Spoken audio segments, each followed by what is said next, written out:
on. Monica McNutt in with Key.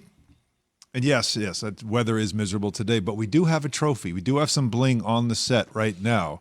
You can see it on ESPN2, our Market Madness Championship trophy. It is, in a word, Key?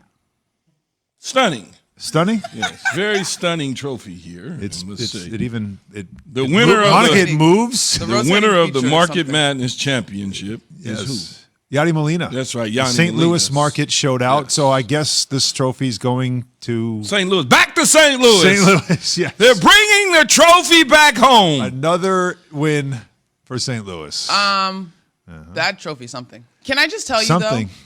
It is something. Yesterday. Looked like somebody's wedding cake. It does look like a wedding cake. Oh, please. Made I'm judging you if on that's your Etsy. wedding cake. On Etsy. There it is. That's exactly right. So yesterday I watched, because I do this periodically when I need to laugh, our eulogy of the teams that lost in the Western Conference, because it cracks me up still. It was on my Instagram. Is legendary. It's epic.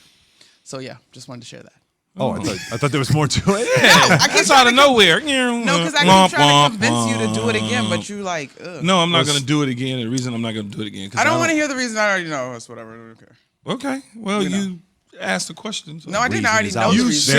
I keep trying to convince you to do it. Yeah, I know the reason. But it was a great moment. Maybe after the series Finals, is over. yeah, is this series over at 2-0? Key, you said it yesterday, 89% of the time in the NBA Finals, when a team takes a 2-0 lead, they go on to win the championship. It's probably. I mean, I think when you go, first of all, home court advantage is key, right? You get that. You start off 2-0. Yep. The Bucks have come back at times, but not the final. There's a different pressure the deeper you go in the playoffs. It's just a deeper pressure. The series in 1, round 2, 3. It just gets, now you're in the finals. When you're down 2-0 in the finals, man, it's hard as hell. And I know you can point to LeBron James. Oh, he did it different. Well, as any series, and especially that one, and this series, of course, is still early, something has to happen. Just like, but it's not early. The Bucks, to flip it. But it's not early. Well, it's getting late to be early. You're right. You think about it. They've already played 2 games. All they need to do is win 2 more, and they're going to have a ticker tape now remember, in downtown Phoenix. The Nets were up 2-0 on the Bucks, and I mean the Bucks didn't look like they should even be in the series on the same court. They win Game 3, and then something had to happen. Kyrie Irving got hurt in Game 4. Series flips, and then it goes 7. Yeah, but you're asking the man upstairs. I'm not asking anything because I don't want to see it happen. Well, not you, but whatever. But all right. They're asking the man upstairs to do them a favor. Take somebody and put them on the side for a few games. That's what. So basically, you're saying an injury is the only way this series changes. That for Chris Paul makes my heart hurt even thinking it. about I don't even want to put that out in the world right now. I think I'm not superstitious like that, so it doesn't really matter to me. Good. Yes, I think pretty much it's over because I don't know that Phoenix, which has played well, Monica, on the road. Woo. Has played well on the road throughout the playoffs. So I don't know if going back to Milwaukee is intimidating to them. All they got to do is get one. That's right. Just get one. Absolutely. Just get one. Split in Milwaukee, and now you've got control. And my original thought, what I was going to say there, Monica and Alan, is the deeper you go in these type of situations, the tighter things get for you. Now you start to think, I cannot make this mistake. If I shoot this 3 and I miss, if I do this, it's because you don't have the margin for error where you do in other situations. In a regular season, you have that margin for error. Early in the playoffs, you might feel different. But this is it. This is it. In the NFL, how big is home field advantage? I mean, it's huge. Now, stars, again, you probably didn't matter. You go into any building, whether they hate you or love you, you play the same. Because, I actually probably play better on the road. Yeah, okay, that makes sense. But in the NBA, it's noticeable that young teams and reserve players always play better at home, obviously. Yeah. You're just more comfortable. You also know you have your crowd behind you. You go to Milwaukee, it's going to be a raucous crowd. They had 20,000 people outside the building. I saw that. Watching the game. I was like, obviously it slowed down a little bit, but I was like, damn, can anybody put on the mask? Weren't many there, right? But still, so in Milwaukee, the first finals game since 1974. So that city been waiting It's gonna a long be jacked time. up. A lot of beer, a lot of cheese, a lot all of that. everything. Right, Yeah. it's gonna be a lot of emotion, of course, as well. And the Bucks will certainly be able to ride that, and maybe their guys as well. Maybe a guy like Chris Middleton, who has not played well in the first 2 games, not shot the basketball well. Maybe he gets comfortable again in his building and finds rhythm, because that's really the difference so far in this series. But I don't feel like, it's the cliche. I'll go cliche salad. The series is not a series until someone wins a road game. And that's what really matters most. So this game 3, as they always are, pivotal, and it could go back to being a series just based on the fact that the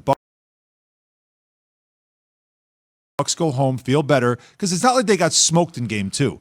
It was fairly close. The Suns just played really well at home, but they were bad.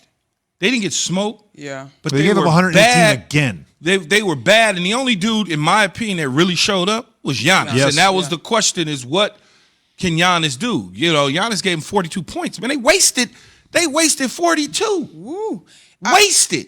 You cannot think, Monica, that they gonna get that same 42 again in game 3 and think, okay, well, we're gonna get 42 and we're gonna contribute the same way that we contributed in game 2 and we're gonna come out with a win. That's not gonna happen. 5 of 16 for Chris Middleton, 7 of 21 for Drew Holiday. That's ugly.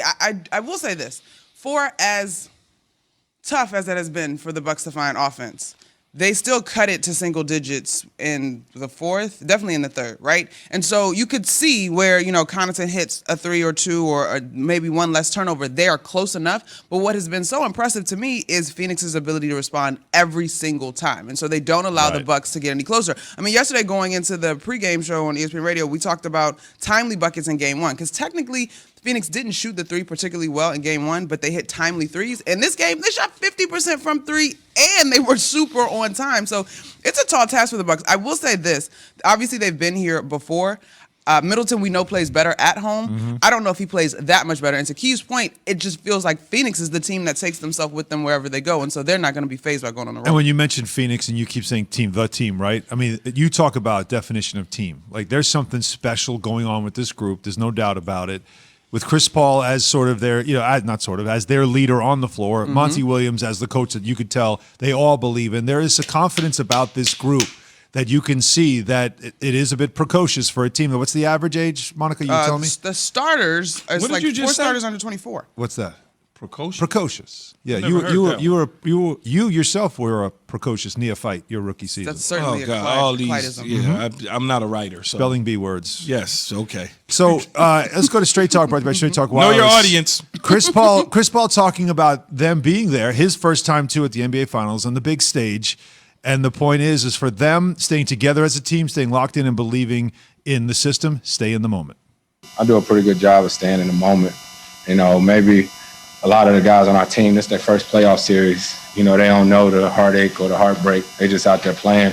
So for me, I know how quick things can change. I know how a possession or play can change the dynamics of an entire series. So for me, I don't get too high, I don't get too low. I just stay even keel. It wasn't always like that, but I know that these situations don't happen every day. I love he acknowledged the fact that early in his career he probably wouldn't be able to stay even keeled, but after his experience he can, and that's the example he sets for the rest of his group. That's just growth. That's all that is. Like you said, all the heartbreak and the experience that he's gone through, now he can manage his emotions whenever that time comes up. Interesting thing, though, as I watched that highlight, he hit a corner 3. He's hitting corner threes. Assisted by Devin Booker. Chris Paul doesn't hit corner threes. He's pulling up at the elbow. He's pulling up from the top of the key. He's not hitting corner threes, so everything is going the Phoenix way. Exactly. Clearly. This is a comfortable team right now, and Milwaukee's got to figure out how to make them uncomfortable, and maybe playing on the road could do that. That was Straight Talk by Straight Talk Wireless. No contract, no compromise. So as we mentioned, the Suns are 2 games away from winning a title. That franchise, that fan base, certainly getting ready to celebrate a championship. What other franchise fans deserve to see their team win a championship the most? We'll discuss that coming up next. KJZ, ESPN Radio, ESPN2, Sirius XM, Channel 80.